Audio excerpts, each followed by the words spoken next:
मुझे एक छोटी जो कहानी याद आ रही है कि एक बार एक माताजी अपने बच्चे को लेकर के एक संत के पास गए कि महाराज जी मेरा बेटा गुड़ खाता है, आप अगर कहेंगे तो ये गुड़ छोड़ देगा।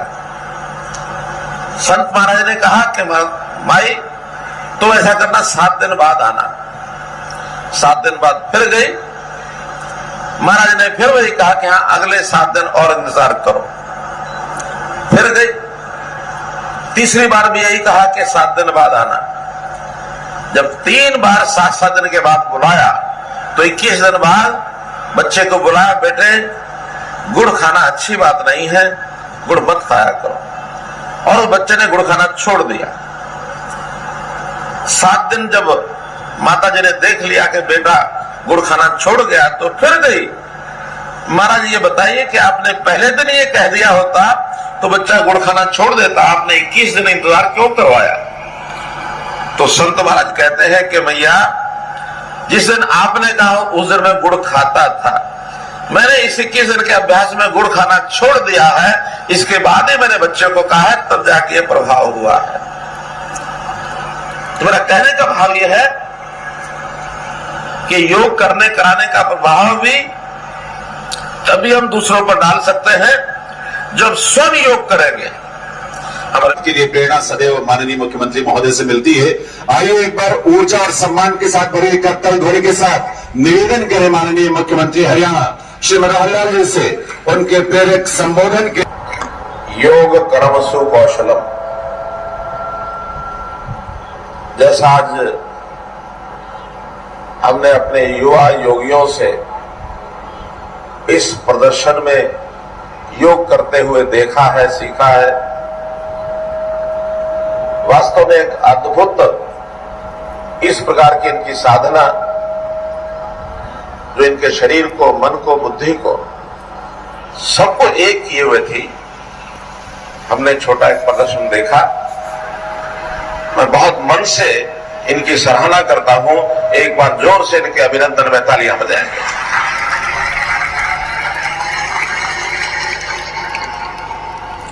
मंच पर विराजमान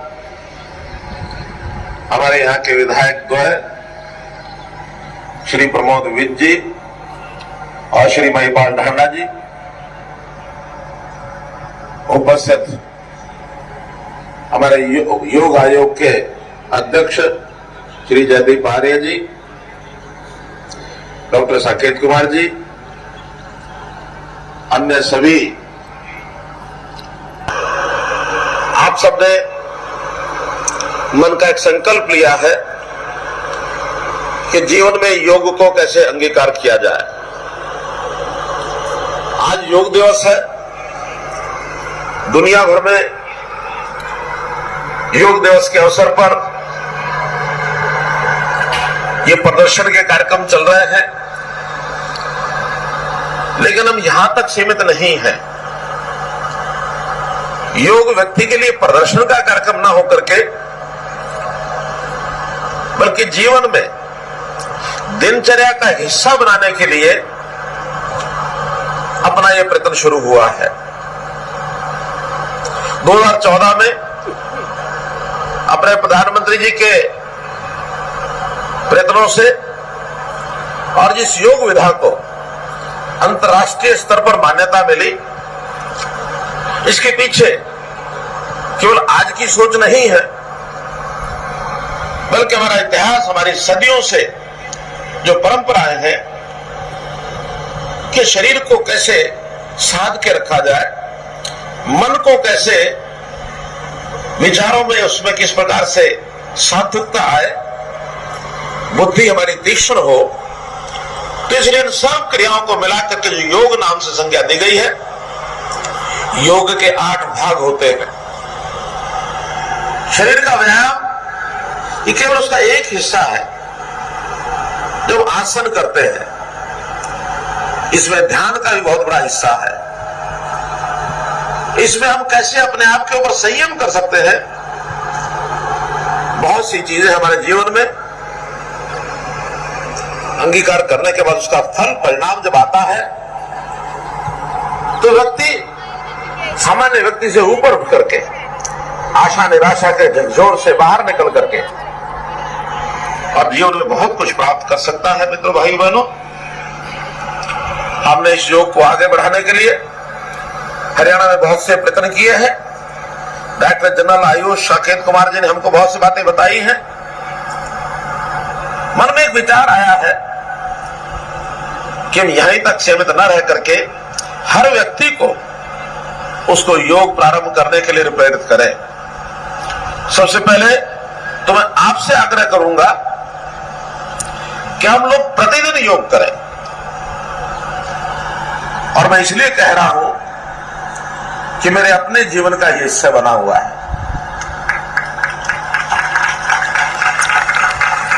25 मिनट से 45 मिनट, 1 घंटा, जो जितना ज्यादा कर सकता है उसको अवश्य करना चाहिए।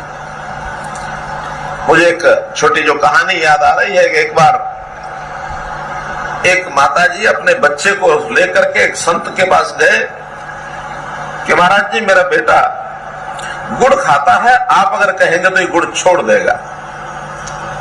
संत महाराज ने कहा कि माई, तो ऐसा करना 7 दिन बाद आना। 7 दिन बाद फिर गई। महाराज ने फिर वही कहा कि हाँ, अगले 7 दिन और इंतजार करो। फिर गई। तीसरी बार भी यही कहा कि 7 दिन बाद आना। जब 3 बार 7 दिन के बाद बुलाया तो 21 दिन बाद बच्चे को बुलाया, बेटे गुड़ खाना अच्छी बात नहीं है, गुड़ मत खाया करो। और उस बच्चे ने गुड़ खाना छोड़ दिया। 7 दिन जब माता जी ने देख लिया कि बेटा गुड़ खाना छोड़ गया तो फिर गई। महाराज, ये बताइए कि आपने पहले दिन ये कह दिया होता तो बच्चा गुड़ खाना छोड़ देता, आपने 21 दिन इंतजार क्यों करवाया? तो संत महाराज कहते हैं कि मैया, जिस दिन आपने कहा उस दिन मैं गुड़ खाता था, मैंने इस 21 दिन के अभ्यास में गुड़ खाना छोड़ दिया है, इसके बाद ही मैंने बच्चे को कहा है, तब जाके ये प्रभाव हुआ है। तो मेरा कहने का भाव यह है कि योग करने कराने का प्रभाव भी तभी हम दूसरों पर डाल सकते हैं जब स्वयं योग करेंगे। हमारे मोदी जी नित्य प्रति प्रातःकाल योग करते हैं। योग से कितना उन्होंने अपने आप को साधा हुआ है, कितना कठिन परिश्रम करते हैं। इस आयु में आकर के एक युवा की तरह कल ही अमेरिका गए हैं, आज यूएनओ में योग का कार्यक्रम हो रहा है। दुनिया में घूमते हैं, दिन में रात में, क्योंकि अंतर बहुत होता है समय का। जब वापस आते हैं तो आते समय बहुत लोगों को लैक्जेट का प्रभाव पड़ता है। समय के हिसाब से उनके शरीर पर लैक्जेट का प्रभाव नहीं पड़ता। जैसे ही भारत भूमि पर आकर के पहला एक क्षण होता तो किसी न किसी कार्यक्रम में पहुंच जाते हैं। तो अपने जीवन में इसका जब योग साधना का जब अभ्यास करेंगे तो हम भी, तो हमारी जो तनावपूर्ण जिंदगी है, अगर हर व्यक्ति जब कुछ सोचता विचारता है उसके ऊपर 10 प्रकार की जिम्मेवारियां आती हैं, तनाव बढ़ते हैं। उस तनाव को खत्म करने के लिए हमें दवाई काम नहीं आएगी। बहुत लोग चले जाते हैं डॉक्टर्स पर, तनाव हो गया, कहीं जाने की आवश्यकता नहीं है। एकमात्र योग विधि ऐसी है, आप प्रतिदिन जब समय मिले, अच्छा है प्रातःकाल मुहूर्त में मिले, लेकिन प्रातःकाल मुहूर्त में अभ्यास न भी बने, कभी दिन में भी कर सकते हैं, सायंकाल भी कर सकते हैं, रात को सोने से पहले भी कर सकते हैं। थोड़ा पेट हल्का रहना चाहिए, उस समय योग करना चाहिए।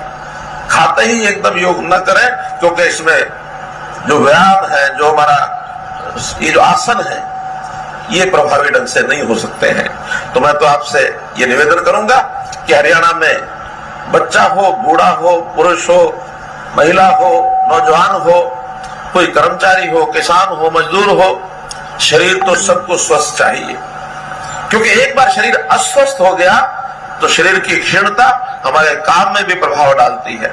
हम बीमारी के बाद इलाज करा करके स्वस्थ हो सकते हैं, लेकिन लगातार स्वस्थ रहना, स्वस्थ होना में और स्वस्थ रहना में अंतर है। स्वस्थ होना यानी बीमारी के बाद हम स्वस्थ हुए, लेकिन स्वस्थ रहे माने बीमार नहीं हुए तो स्वस्थ रहे। लगातार हमको स्वस्थ रहना है, स्वस्थ होना तो हमारे इलाज से, हमारे पैसे से हम करा ही पाएंगे, लेकिन लगातार स्वस्थ रहना ये जीवन में बड़ा आनंद देगा, हमारे कार्य क्षमता बढ़ेगी, हम प्रतिदिन अपने व्यक्तिगत काम में, अपने नौकरी में, अपने बाकी जगह परिणाम अच्छे दे पाएंगे। वरना टाइम पास करते रहते हैं, हम परिणाम अच्छे नहीं दे पाते हैं। परिणाम अच्छा देना है तो शरीर को स्वस्थ रखना, मन को स्वस्थ रखना, बुद्धि को तरोताजा रखना, अपना सर ऊंचा बढ़ाना, ये सब तभी संभव है कि हम योग के माध्यम से शरीर की साधना करें। मुझे आज के अवसर पर आपके सामने इतनी बात रखनी थी। अभी अभी मुझे जानकारी मिली है कि आज हमारे राष्ट्रीय अध्यक्ष श्री जेपी नड्डा जी, जो शायद पहले कार्यक्रम नहीं था, लेकिन योग के लिए अपना जैसे ये कार्यक्रम चल रहा है, ऐसे गुरुग्राम में भी कार्यक्रम शुरू हुआ है, वो वहां पहुंच गए हैं और गुरुग्राम में ऐसे ही 5000 6000 लोगों के बीच में अपना योग कर रहे हैं। अपने जो प्रभारी हैं विप्लव देव जी, वो भी इस समय फरीदाबाद पहुंच गए हैं। सभी जितने भी ऐसे प्रमुख लोग हैं, किसी न किसी स्थान पर योग कार्यक्रम में डालें। शरीर स्वस्थ है तो हमेशा व्यक्ति आगे बढ़ेगा, उनको स्वस्थ रहने के लिए एक प्रेरणा मिलेगी। आपका बहुत बहुत आभार, बहुत बहुत धन्यवाद। बहुत आभार माननीय मुख्यमंत्री हरियाणा श्री मनोहर लाल जी का। महोदय, आपने अपने मन से, वचन से और कर्म से योग के क्षेत्र में भी हमें आगे बढ़ने की सदैव प्रेरणा दी है और आज आपकी उपस्थिति से हम सभी अभिभूत हैं। देवे सज्जनों, जैसा कि आप जानते हैं कि 9वें अंतर्राष्ट्रीय योग दिवस का जो राष्ट्रीय स्तर का कार्यक्रम है, जबलपुर में वो कार्यक्रम चल रहा है। इस बार हरियाणा सारा देख के जमाना, इस बार हरियाणा अब जीत गया। इस बार हरियाणा सारा देख के जमाना, इस बार हरियाणा अब जीत गया।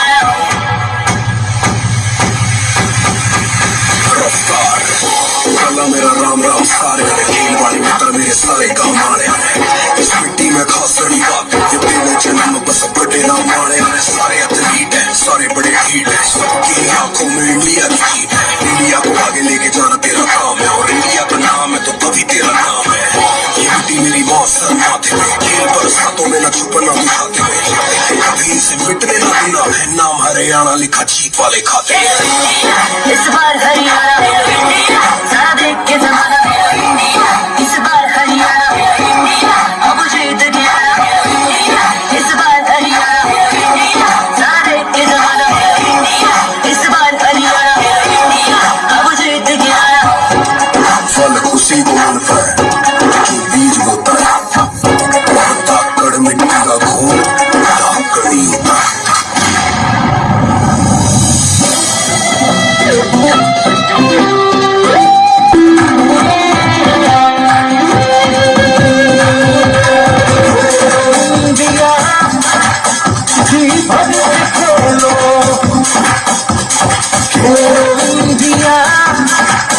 दुनिया को अपने गुलाब को आदि दिखला भी दो तुझसे, वो बात है हमसे